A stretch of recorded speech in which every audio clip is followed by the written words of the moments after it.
Hello, everyone, and welcome again to another Teacher Joseph podcast.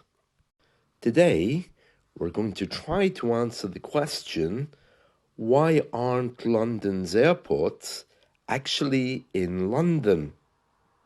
Now, for those of you who've been here, you probably know that we have a number of airports, such as London City, London Gatwick, London Heathrow, London Luton, London Southend, and London Stansted.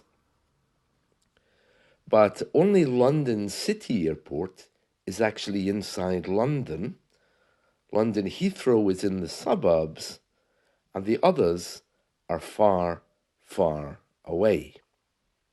Now, if you use TripAdvisor, just go on there and type in the name of any London airport, such as Stansted, Luton, or Gatwick, and you'll find comments from some very confused travellers who didn't realise that these airports are nowhere near London. And in fact, you have to be quite knowledgeable about transport to find where you're going, especially if you want a good price on public transport, because if you fly with a low-cost airline, and there's a few of those around Europe, then you could find that public transport costs you more to get to your destination than your flight ticket does, which is really crazy. So let's begin with looking at a few of these and why they ended up with the name London before their title. You might think it's just a great idea by a marketing department to put London in the title of their name, but actually it's much more than that. Many of these airports were actually old military bases, and in the 60s, 70s, and 80s, they were handed over for public use because the military, presumably after the war, didn't have any need for them.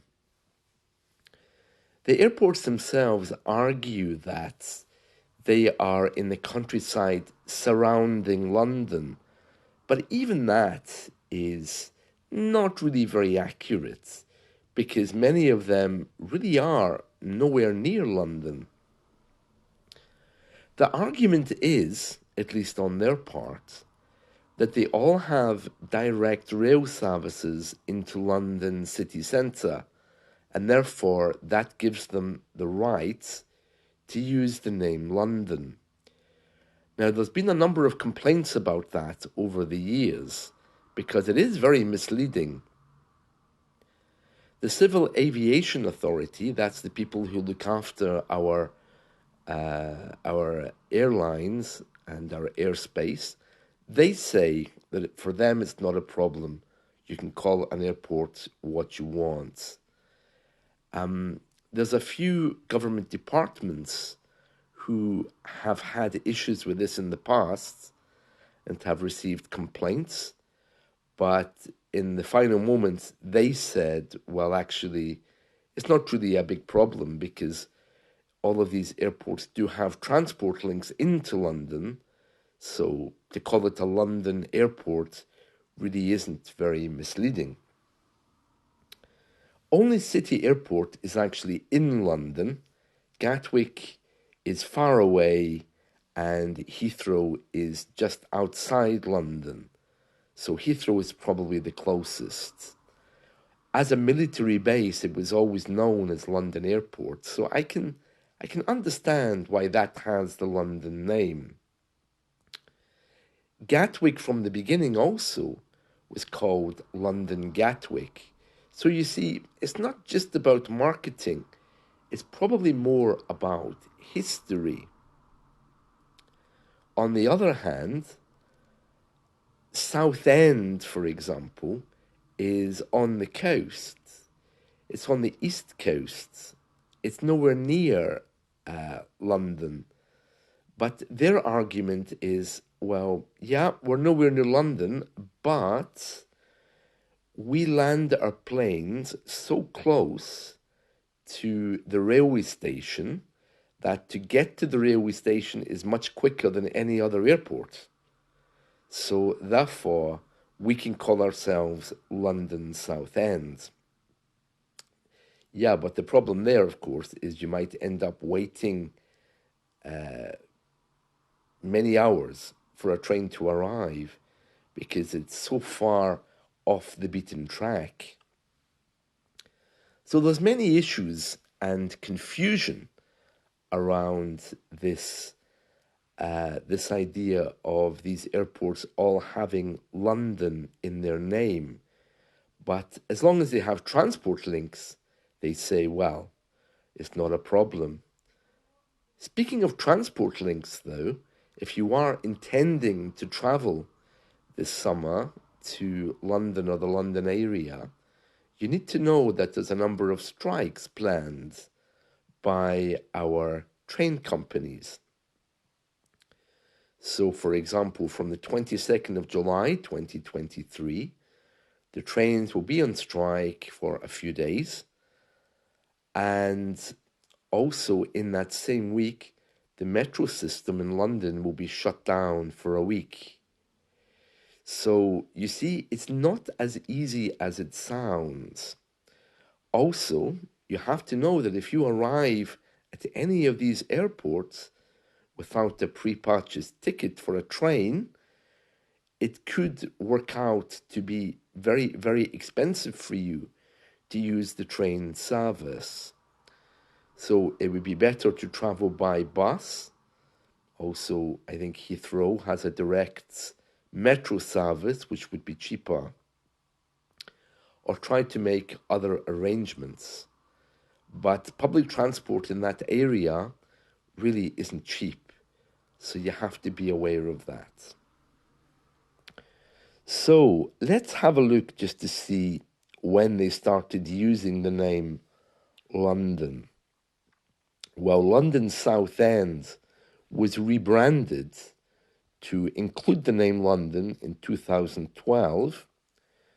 Heathrow was converted to civilian use actually in 1946, so it was one of the earliest ones, but it was always known as London's airport. And then there was Gatwick, which has always been known as London Gatwick. There is another one at Croydon, but it was closed in 1959 because it didn't have any room to expand. You see, these airports are mostly outside of London because they need a lot of room, and that space just isn't in London. Recently, the government decided to expand Heathrow, and in doing so, they decided to flatten a local village. There was a huge outcry about it, many protests, but the government won and got their own way eventually, although I'm not sure that that expansion ever happens. I think it might have been because of COVID. I don't remember the final outcome of that. Gatwick was always considered a London airport since its opening in 1958. Again, these were old military bases, so they had different names anyway. Stansted, another former military airbase, has had London in its name since the 60s when it was converted to commercial use. Let's see, what other ones? Yeah, it first got its railway link in 1991, Stansted, that is. Luton became London Luton in 1990. It only got a railway line attached to it in 1999. So it was using the name London Luton before that. City Airport is the youngest of them all and is actually in London. It was open in 1987. There's also London Oxford Airport. I don't know who flies there. I've never heard of anyone even going there. But that's another one which is nowhere near London and is called London Oxford. The people who look after our airspace, they're called the Civil Aviation Authority, and they have said that what an airport calls itself is not an issue for them. So that means airports are free to call themselves whatever they want, and no one's going to mind. But there's a few industry regulators and trade bodies which don't want to get involved in the debate about whether these airports should be called London airports or not. There's a group called the Airport Operators Association, and they're saying, well, as long as it's believable, we don't care. I think it's because no one wants an airport on their doorstep. So an easier way of making everyone happy is just letting them call the airports what they want. Oxford Airport apparently is for businesses, but there's 60 miles between Oxford and Trafalgar Square, but it doesn't care. It's calling itself London Oxford anyway. City Airport is very happy because it's the only one with a London postal code, and it's the only one that really has credibility. The problem the other airports have is if they try to advertise on TV something like London Gatwick or London Stansted, then there's a chance that the advertising regulator might have an issue with it because, I mean, they don't advertise on TV. Maybe that's why, but the advertising regulator definitely would have something to say about that, I think, depending on how they advertise. But yeah, everyone wants a little bit of London, you know, so why not put London in your title if it's going to make it popular? But please bear in mind, if you're coming to the UK, that you could end up somewhere that you didn't think you would be, and it's going to be quite expensive to get out of that place. So just keep that in mind. And not only in London, I mean, if you go to Glasgow, you have Glasgow Airport, which again isn't in Glasgow, but it's quite close by. And then you have another one called Glasgow Prestwick, which sits on the west coast. And it's quite a journey, especially in the winter when trains are limited. And there is a bus service, but it isn't a bus park. I mean, you could be standing in the pouring rain for a long time. So there we are. Just keep that in mind that not everywhere is like London.